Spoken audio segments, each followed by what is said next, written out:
I think there's two possibilities. One is that they are hyperdrive drones being perfected by the Chinese, the United States, and Russia.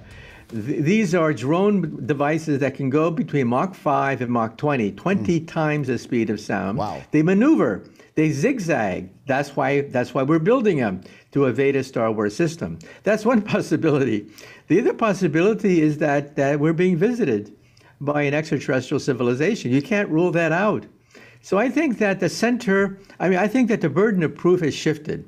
The burden of proof used to be on the believers of UFOs.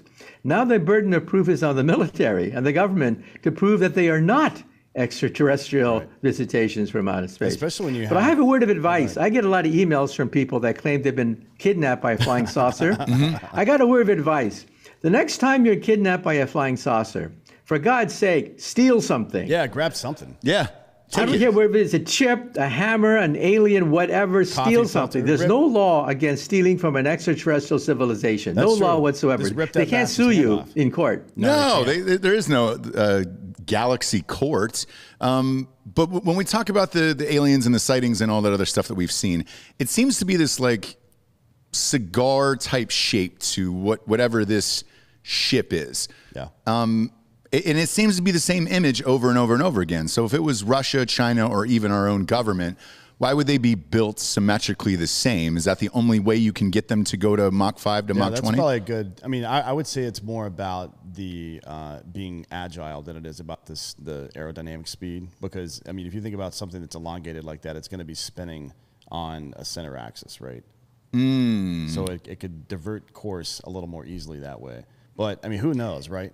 Well, yeah, what's your theory? The whole thing about these things is the hypersonic drives travel slower than an ICBM. ICBMs go more than Mach 20, but ICBMs are not maneuverable. And that's what the Russians, the Chinese, and the American military want, to evade a Star Wars defensive shield. For that, you need maneuverability.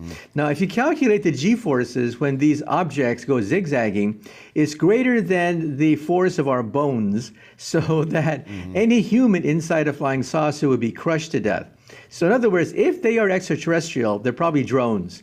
Nothing that we know of that's organic can survive the G-forces inside these UFOs. Right. You don't think maybe there's a version, like an extremophile, that instead of resistant to heat or cold, is resistant to force? I don't know what that would look like, but I guess anything's possible, right? Yeah, anything's possible when you talk about extraterrestrial civilizations. We don't know their biology, but if they are Earth-like to any degree, they're carbon-based, they have protein molecules, DNA molecules, then they probably would not be able to withstand the zigzag forces, meaning that they're probably drones.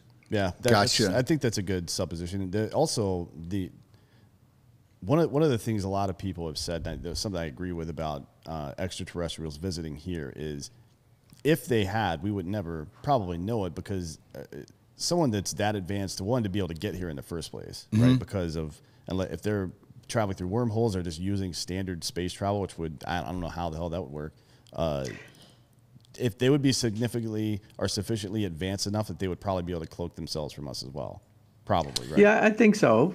I think, first of all, that in the future, we're going to be able to digitize ourselves. Everything known about ourselves will be digitized, and we'll be immortal as a consequence. And we can put ourselves on our digitized selves on laser beams and laser port ourselves to outer space at the speed of light. So our digitized consciousness would be on the moon in 1 second. We would be on Mars in 20 minutes at the speed of light. And on the moon, we would put a mainframe computer to download our digitized soul into an avatar. So our avatar would be super handsome, super pretty, super strength, and we can thrive any planet in the galaxy, expanding throughout the universe at the speed of light. Now, if these digitized aliens were to land on the Earth, they would put their digitized consciousness in an avatar. Right. That avatar could look anything they want. Yeah, and it might. So I don't want to get people paranoid, but this is something out of Men in Black. Well, it's something out of Battlestar Galactica with the Cylons, right? I mean, that's kind of the story, is that the machines turn themselves into human avatars after a while. So with Elon Musk's new tech, with the what's it called? Brain chip, yeah. The BioLink or whatever it is. Neuralink. Neuralink, So the Neuralink might be the entire hard drive on which somebody puts themselves into a human body at some point. Like an organic body, that would So work. I think we should forget about flying saucers and rocket ships.